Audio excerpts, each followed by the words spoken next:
Hello student, इस lecture में हम लोग जावा प्रोग्राम के बेसिक स्ट्रक्चर के बारे में पढ़ेंगे। जावा का जो हम प्रोग्राम बनाते हैं उस प्रोग्राम में कौन कौन से पोर्शन आपके ऑप्शनल होते हैं और कौन कौन से पोर्शन आपके एसेंशियल होते हैं, ये हम लोग देखते हैं। तो जावा का जब हम लोग प्रोग्राम बनाते हैं तो उसमें सबसे पहला जो सेक्शन आता है आपका, वो आता है आपका डॉक्यूमेंटेशन सेक्शन। डॉक्यूमेंटेशन सेक्शन जो होता है वो जावा प्रोग्रामिंग में ऑप्शनल होता है। इस सेक्शन में हम लोग जो प्रोग्राम बना रहे होते हैं उस प्रोग्राम से रिलेटेड जितने भी डॉक्यूमेंटेशन होता है, इट मीन्स जितना भी आपका कमेंट सेक्शन होता है, वो सारा हम इस सेक्शन में रखते हैं। इस पोर्शन में हम लोग डिफ़ाइन करते हैं कि हम ये प्रोग्राम बना रहे हैं तो क्यों बना रहे हैं, इसका टाइटल क्या है, इसका ओनर कौन है, ये सारी जो डेफिनेशंस हम लोग देते हैं ये आपकी डॉक्यूमेंटेशन सेक्शन में दी जाती हैं, जो कि आपके कमेंट्स होते हैं। तो इस तरीके से हम लोग किसी भी डॉक्यूमेंट को लिखने के लिए जावा प्रोग्रामिंग में 3 टाइप के कमेंट का यूज़ करते हैं। सबसे पहले आता है आपका one line comment. One line comment लिखने के लिए हम लोग डबल स्लैश का यूज़ करते हैं। देन उसके बाद में आपका जो स्टेटमेंट होता है उसको हम लिख देते हैं। इट मीन्स किसी भी लाइन के आगे अगर हम डबल स्लैश लगा देते हैं तो जो कंपाइलर होता है उस लाइन को वन लाइन कमेंट की तरह ट्रीट करता है और उसको इग्नोर कर देता है। देन सेकंड आता है आपका multi line comment. Multi line comment programming में अगर हम एक से ज़्यादा लाइन को एज अ कमेंट ट्रीट करना चाहते हैं तो हम मल्टी लाइन कमेंट का यूज़ करते हैं। मल्टी लाइन कमेंट लिखने के लिए हम लोग स्लैश का यूज़ करते हैं और एस्ट्रिक सिंबल लगाते हैं और वो सारा स्टेटमेंट मीन्स पैराग्राफ उस एस्ट्रिक के बाद लिख देते हैं। देन एस्ट्रिक सिंबल लगाते हैं और स्लैश लगा के उसको क्लोज कर देते हैं। तो इसके बीच में जितनी भी लाइन्स आपकी आती हैं सिंबल के बीच में, तो वो जो ट्रीट की जाती हैं उन लाइनों को जो हमारा कंपाइलर होता है वो मल्टी लाइन कमेंट के फॉर्म में ट्रीट करता है और इग्नोर कर देता है। देन लास्ट जो आपका है वो भी मल्टी लाइन कमेंट है। एक तरीके से हम ये कह सकते हैं कि वो आपकी मल्टी लाइन जो कमेंट होता है उसी की तरह वर्क करता है, बट यहाँ पर स्लैश के बाद में डबल एस्ट्रिक लगाया जाता है और स्टेटमेंट लिखा जाता है। सिंगल एस्ट्रिक के साथ में स्लैश लगा के उसको क्लोज कर दिया जाता है। मल्टी लाइन कमेंट और आपका जो डॉक्यूमेंटेशन कमेंट होता है, इसको एक तरीके से हम बोल सकते हैं डॉक्यूमेंटेशन कमेंट। उसमें डिफरेंस बस इतना होता है कि जो आपका डॉक्यूमेंटेशन वाला जो कमेंट होता है वो ऑटोमेटिकली ही किसी भी स्टेटमेंट को जो इसके अंदर होता है उसको डॉक्यूमेंटेशन असाइन कर देता है। इट मीन्स उसको एज अ डॉक्यूमेंट ट्रीट करता है। तो यहाँ पर हम इसको ऑटोमेटिक डॉक्यूमेंटेशन जनरेटर भी बोल सकते हैं। तो इस तरीके से हमारी प्रोग्रामिंग में 3 टाइप के कमेंट यूज़ किए जाते हैं। थोड़ा यहाँ पे कमेंट को और क्लियर कर लेते हैं कि कमेंट होता क्या है। तो यहाँ पर कमेंट लाइन ऑफ स्टेटमेंट या फिर ये भी कह सकते हैं मल्टीपल लाइन ऑफ स्टेटमेंट जिन्हें कि हमारा कंपाइलर रीड नहीं करता है, इग्नोर कर देता है। ऐसे स्टेटमेंट जिन्हें कि प्रोग्रामर अपनी नीड के अकॉर्डिंग लिखता है वो आपके कमेंट कहलाते हैं प्रोग्रामिंग लैंग्वेज में। तो इस तरीके से डॉक्यूमेंटेशन सेक्शन में हमारा पूरा कमेंट मेंशन कर दिए जाते हैं और ये आपके ऑप्शनल होते हैं। अगर आपके प्रोग्रामर को अपने प्रोग्राम में डॉक्यूमेंटेशन असाइन करने की रिक्वायरमेंट होती है तब वो इनको लिखता है, अदरवाइज इनको छोड़ देता है। दूसरा आपका जो सेक्शन होता है वो है आपका पैकेज स्टेटमेंट।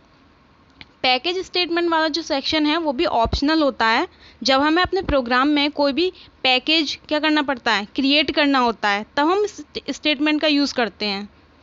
इट मीन्स हमारा जो पैकेज होता है वो कई सारी क्लासेस का कलेक्शन होता है। मीन्स जब हमें सेम टाइप की क्लासेस का कोई कलेक्शन क्रिएट करना होता है तो उसको हम पैकेज बोलते हैं और ये आपका ऑप्शनल होता है। पैकेज को क्रिएट करने के लिए जो हम सिंटैक्स यूज़ करते हैं वहाँ पे हम पैकेज कीवर्ड का यूज़ करते हैं। देन अपने पैकेज का नाम देते हैं। यहाँ पे हमने स्टूडेंट दे रखा है तो इस तरीके से यहाँ पे हमारा जो पैकेज होता है वो क्रिएट हो जाता है।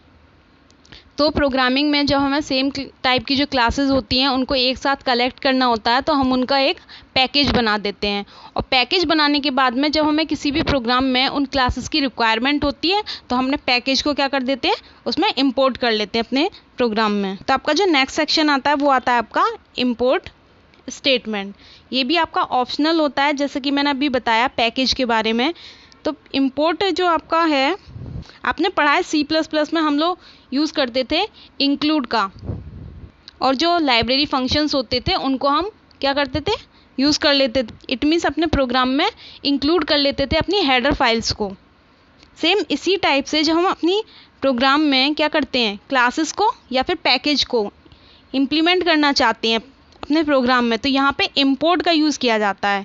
इंपोर्ट स्टेटमेंट का यहाँ पर यूज़ किया जाता है किसी भी प्रोग्राम में किसी भी पैकेज को इम्प्लीमेंट करने के लिए या फिर इंक्लूड करने के लिए। C++ में आप लोग जो कीवर्ड यूज़ करते थे वो आपका आ जाता था इंक्लूड, यहाँ पे आपका आ जाता है इंपोर्ट। क्यों? क्योंकि वहाँ पर आप हेडर फाइल्स को अपने प्रोग्राम में इंक्लूड करते थे, बट जावा में आपको पता है कि क्लास के और ऑब्जेक्ट के बेस पे काम चलता है। तो यहाँ पर हम लोग क्या करेंगे, क्लासेस का ही जो कलेक्शन होता है, इट मीन्स पैकेज, उसी को हम अपने प्रोग्राम में क्या करते हैं, इंपोर्ट करते हैं। तो यहाँ पे इंपोर्ट का यूज़ किया जाता है। देख लेते हैं इसका जो सिंटैक्स होता है। तो यहाँ पे जो आपका इंपोर्ट है, इंपोर्ट क्या है, एक कीवर्ड है जिसके द्वारा हम लोग क्या कर रहे हैं, किसी भी पैकेज को अपने प्रोग्राम में इंपोर्ट कर रहे हैं। देन उसके बाद में आता है आपका पैकेज का नाम। पैकेज का यहाँ पे नाम दे दिया हमने टेस्ट, ठीक है। उसके बाद में हम डॉट ऑपरेटर का यूज़ करते हैं। डॉट ऑपरेटर के बाद में हम उस क्लास का नाम यूज़ करते हैं जिस क्लास को हमें अपनी प्रोग्राम में क्या करना होता है, इम्प्लीमेंट करना होता है। तो इस तरीके से जो पहला वाला सिंटैक्स है, इसके माध्यम से हम लोग किसी भी पैकेज की पर्टिकुलर किसी एक क्लास को अपने प्रोग्राम में इम्प्लीमेंट कर सकते हैं। दूसरा आपने स्टेटमेंट दिख रहा है आपको, उसमें आपने देखा है import text dot symbol and asterisk. तो ये जो स्टेटमेंट आपका है, इसकी हेल्प से हम लोग क्या करते हैं, किसी भी पैकेज की सभी क्लासेस को जब हम लोग अपने प्रोग्राम में यूज़ करना चाहते हैं तो हम लोग इस तरीके से स्टेटमेंट लिखते हैं। इंपोर्ट कीवर्ड देन पैकेज का नाम डॉट और एस्ट्रिक। एस्ट्रिक का मतलब यहाँ पे ये है कि इस पैकेज के अंदर जितनी भी क्लासेस हैं आपकी, वो हमारे प्रोग्राम में क्या हो जाएं, इंपोर्ट हो जाएं।